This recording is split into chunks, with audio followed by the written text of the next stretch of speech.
মানুষ আমারে ইজ্জত দেয়, আল্লাহর দরবারে শুকরিয়া আদায় করার।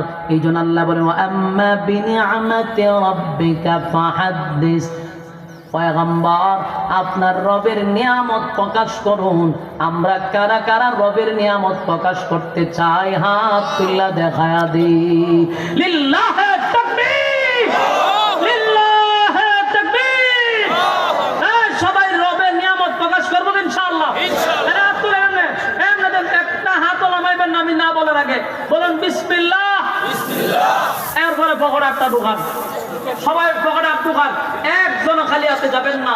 বেগলিয়া বেরোন, বেগলিয়া বেরোন। আপনাদের কাছে আমার আবদার, মসজিদ নাকি করতেছে আলহামদুলিল্লাহ। দেন এই মসজিদের নির্মাণাধীন কাজে আপনারা যতটুকু পারেন সহযোগিতা করবেন, পাশে থাকবেন, ওটাওটি করেন না।